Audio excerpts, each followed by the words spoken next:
భారీ బహిరంగ సభలు, పదుల సంఖ్యలో నాయకుల కోసం పెద్ద పెద్ద స్టేజ్లు, గంటల కొద్దీ నాయకుల నాన్ స్టాప్ ఉపన్యాసాలు, ప్రత్యర్థులపై విమర్శలు. ఇది మన రాజకీయ నాయకుల్లో చాలా మంది ఫాలో అవుతున్న ట్రెండ్.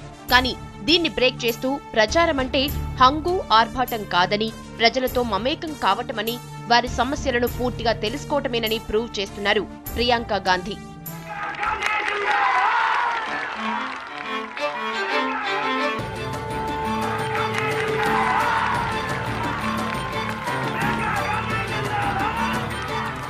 అమ్మ సోనియా గాంధీ, అన్న రాహుల్ గాంధీ కాంగ్రెస్ గెలుపు బాధ్యత భుజాన వేసుకుని దేశమంతా బహిరంగ సభలతో బిజీగా ఉన్నారు. దీంతో ఈ ఇద్దరూ పోటీ చేస్తున్న నియోజకవర్గాల్లో వన్ మెన్ ఆర్మీలా ప్రచారం చేస్తూ కొత్త ట్రెండ్ క్రియేట్ చేస్తున్నారు ప్రియాంక గాంధీ. ప్రజల్లో ఒకరిగా కలిసిపోతూ ఓ తోబుట్టువులా మాట్లాడుతూ ఆమె చేస్తున్న ప్రచారానికి జనం పెద్ద ఎత్తున స్పందిస్తున్నారు.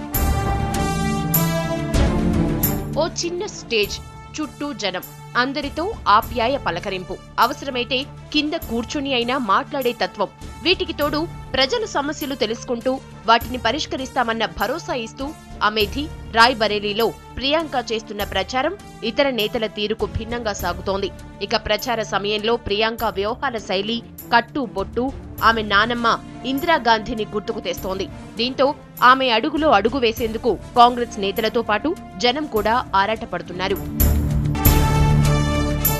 జనంలోకి నేరుగా వెళ్లేందుకు ప్రియాంక చూపిస్తున్న ఆరాటం అందరినీ ఆకర్షిస్తోంది. తనకున్న ఎస్పీజీ భద్రతను కాదనుకుని సొంత వాహనంలోనే ప్రచారానికి వెళ్తున్న ఆమెకు ప్రజల నుంచి అనూహ్య మద్దతు లభిస్తోంది. తన వెంట ఉన్న ఎస్పీజీ వాహనాలకు తాళం వేసి మరీ ఒకే వెహికల్ తో ఓటర్ల మధ్యకు వెళ్తున్న ప్రియాంక జనం అటెన్షన్ ను తన వైపు టర్న్ చేయడంలో సూపర్ సక్సెస్ అవుతున్నారు. అన్న రాహుల్, అమ్మ సోనియాలు ప్రచారానికి రాలేని లోటు ఏ మాత్రం తెలియనీయకుండా ప్రియాంక ప్రచారం సాగుతోంది. అలు పెరుగని ప్రచారం చేస్తున్నా, ఆగిన ప్రతి చోట మాట్లాడుతున్నా ప్రియాంక మొహంలో చెరగని చిరునవ్వు జనాన్ని ఆకట్టుకుంటోంది. ప్రత్యర్థులపై విమర్శలు చేసే సమయంలో, ముఖ్యంగా మోడీపై సూటిగా మాట్లాడటంలో హుందాగా ప్రవర్తిస్తున్న ప్రియాంక వైఖరి ఓటర్లను కట్టిపడేస్తోంది. ప్రియాంక గాంధీ చేసేది 2 నియోజకవర్గాల ప్రచారమే. కానీ దేశం మొత్తం తన ప్రభావం కనిపించేలా, అంతా తన ప్రచారం గురించే మాట్లాడుకునేలా ఎఫెక్ట్ చూపిస్తున్నారామె.